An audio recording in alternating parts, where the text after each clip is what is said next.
दवाओं की वजह से या कई बार कुछ खाने पीने की वजह से, जिससे उसको अगर इस प्रकार की एलर्जी हो जाए, टाइप 1 रिएक्शन कहते हैं, उसमें सांस की नली में चोकिंग होने का खतरा रहता है। इसलिए इमीडिएटली इसमें डॉक्टर के पास जाना चाहिए। नमस्कार, जन्मू के लाइव से सरोसिना। बदलती जीवन शैली, प्रदूषण और खान पान के कारण एलर्जी एक आम लेकिन गंभीर समस्या बनती जा रही है। नाक बहना, त्वचा पर खुजली, सांस लेने में दिक्कत जैसी परेशानियां आम हो गई। आखिर एलर्जी क्यों होती है और इससे कैसे बचा जा सकता है और यह कब गंभीर खतरा बन सकती है, इस बारे में आज हम बात करेंगे वरिष्ठ फिजिशियन एवं एलर्जी रोग विशेषज्ञ डॉक्टर RN वाजपेयी से। एलर्जी क्या होती है और ये शरीर में कैसे विकसित होती है? Allergy is an abnormal response to the stimulus, चाहे वो ऑर्गेनिक हो या धुआं या डस्ट। इसका जो है रिस्पॉन्स, या इवन स्किन में ये नॉर्मल रिस्पॉन्स से कई गुना ज्यादा रिस्पॉन्स जो होता है उसी को एलर्जी कहते हैं। यहाँ तक कि एक एनाफिलेक्टिक जो है रिस्पॉन्स है जिसमें जान का खतरा भी हो सकता है। कोई एलर्जी की पहचान कैसे करे, इसके क्या क्या लक्षण होते हैं? देखिए, एलर्जी कई प्रकार की होती है, जैसे स्किन में एलर्जी, नाक में एलर्जी, फेफड़े में एलर्जी, और ये इवन पेट में जैसे खाने पीने की चीजों से एलर्जी।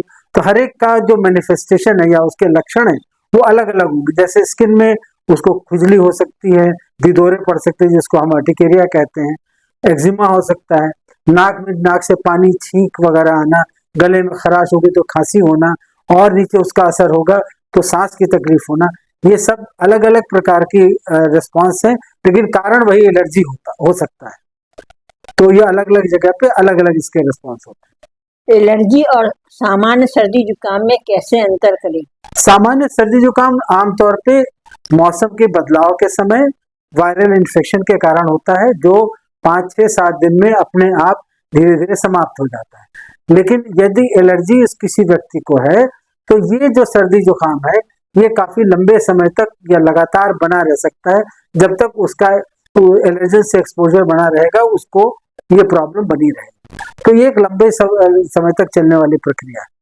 क्या एलर्जी जन्मजात होती है या बाद में भी हो सकती है? एलर्जी दोनों ही बातें, जन्मजात भी होती है और बाद में भी किसी भी उम्र में शुरू हो सकती है। आमतौर पे जो जन्म के समय से शुरुआत हो उसको एटोपी कहते हैं। जो आमतौर पे पहले पेट में उसके चेहरे पर ड्राइनेस होगी, बच्चे के चेहरे पे पेट खराब हो जाएगा, कालांतर में यही फिर सर्दी जुकाम के रूप में या सांस की तकलीफ के रूप में हो सकता है। लेकिन ये किसी भी उम्र में शुरू हो सकती है।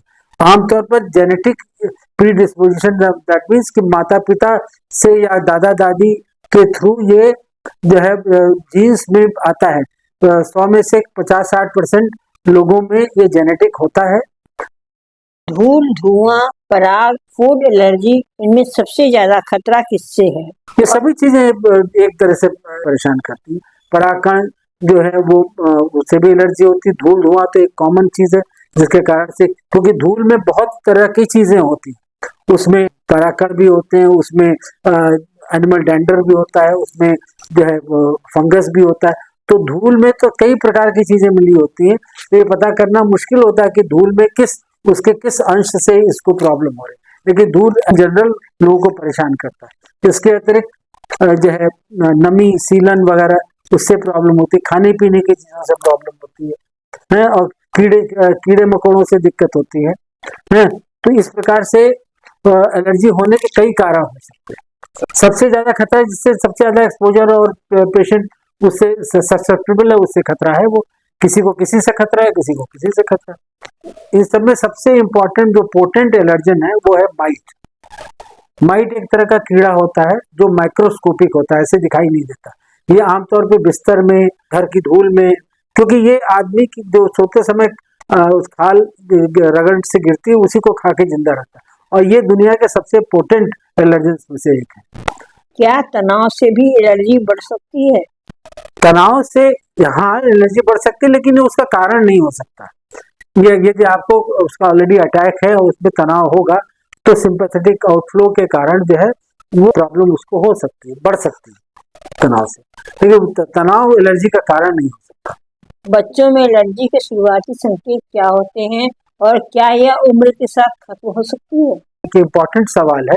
बच्चों में आमतौर पे जैसा कि मैंने बताया एटोपी जो पैदाइशी टेंडेंसी होती है, इसको कहते हैं एलर्जी मार्च, जो स्किन में एक्जिमा से होते हुए, पेट से होते हुए बाद में सर्दी जुकाम, तो जिसको बोलते हैं एलर्जी मार्च, जिसके द्वारा वो शरीर के विभिन्न अंग, विभिन्न सिस्टम इन्वॉल्व होते हैं। लेकिन ये एक और एंटिटी होती है चाइल्डहुड अस्थमा, जिसमें बचपन में बच्चों में सांस की तकलीफ होती है, जैसे पले हुए नहीं चलने की शिकायत, जैसा कहते हैं जो गांव में। लेकिन उम्र के साथ साथ कई बार ये समस्या कम हो जाती है, बिकॉज उसकी इम्यूनिटी धीरे धीरे डेवलप होने लगती। लेकिन तमाम बच्चों में ये बाद में जाकर फिर पुनः दोबारा ये प्रॉब्लम शुरू हो सकती है। तो इसमें मैंने जैसे बताया कि अलग अलग स्थान के सर्दी जुकाम, जैसे बच्चे को अक्सर सर्दी जुकाम बने रहना, सांस फूलना, पेट खराब होना, ये सब चीजें एलर्जी के लक्षण हो सकते हैं। बुजुर्गों में एलर्जी ज्यादा खतरनाक क्यों हो सकती है? देखिए, बुजुर्गों में एलर्जी ऐसा उस समय शुरू नहीं होती, उसमें आमतौर पे इनऑर्गेनिक जो कारण होते हैं, जैसे धुआं, धूल, ये इससे जो डायरेक्ट इरिटेशन या वहाँ जाकर के फेफड़ों में जो ऑलरेडी इफेक्टेड, जैसे ब्रोंकाइटिस के पेशेंट हैं या जो है अस्थमा के मरीज हैं, जो उस उम्र में जाकर के उनको प्रॉब्लम होती, तो इस प्रकार के एक्सपोजर से उनमें एक्यूट अटैक हो सकता है। इसलिए ये उनके लिए एलर्जी में नहीं कहूँगा, ये जो है वो डायरेक्टली जो इन्वॉल्वमेंट होता है, जिसके कारण से तो उनको ये परेशानी बढ़ सकती है और खतरनाक भी हो सकती है। एलर्जी का स्थायी इलाज संभव है या सिर्फ कंट्रोल किया जा सकता है? हमारे पास मॉडर्न मेडिसिन में जो भी दवाएं हैं, उसके द्वारा ये बहुत अच्छी तरह से कंट्रोल किया जा सकता है। लेकिन एक विधा होती है इम्यूनोथेरेपी, जिसके द्वारा यदि कि समय पर इसे जांच करने के बाद कि किस चीज से उसको एलर्जी है और उसके अगेंस्ट अगर उसको टीका दिया जाए, वैक्सीन दी जाए, तो वो उससे काफी हद तक ये बीमारी कंट्रोल हो जाती है, यहाँ तक कि कई साल तक उसे कोई प्रॉब्लम नहीं होती। एंटी एलर्जिक दवाएं कब और कितने समय तक लेनी चाहिए?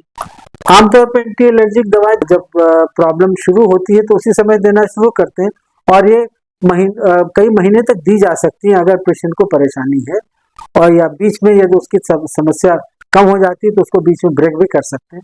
लेकिन अब आज की तारीख में जो नई एंटीहिस्टामिनिक ड्रग्स आई हैं, एलर्जी में दी जाती हैं, they are very safe, they can be given for a longer, much longer time without any side effect. Allergy की सही पहचान के लिए कौन से टेस्ट जरूरी है और क्या बिना टेस्ट के दवा लेना नुकसानदायक हो सकता है? तो बिना टेस्ट के तो हम जानते हैं ठीक है एलर्जी है, क्लिनिकली हम उसको डायग्नोज कर सकते हैं कि हाँ इस व्यक्ति को एलर्जी है, उसके लक्षणों से, उसकी हिस्ट्री से ये पता कर सकते हैं किसे एलर्जी है।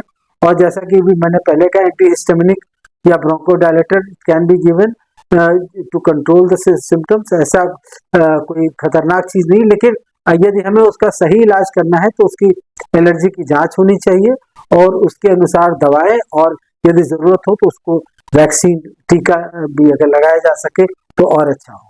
एलर्जी के बचाव के लिए रोजमर्रा की जिंदगी में क्या सावधानियां रखें? यदि अगर हमको ऐसा लगता है कि हमें एलर्जी की प्रॉब्लम, जैसे आमतौर पे डस्ट या माइट या इन सब से, तो हम मास्क पहने, कोशिश करें कि ऐसे धूल गर्दा वाली जगह पे नहीं जाएं, धुएं से बचें, और अपने बिस्तर को हम बीच बीच में धूप दिखाते रहें, चादर को गर्म पानी साबुन से धोते रहें, और कमरे में कोशिश ये करें कि गद्देदार फर्नीचर कम से कम रहे, जहाँ पर ये माइट्स आमतौर पे इकट्ठा रहते हैं, वहाँ पे पनपते हैं।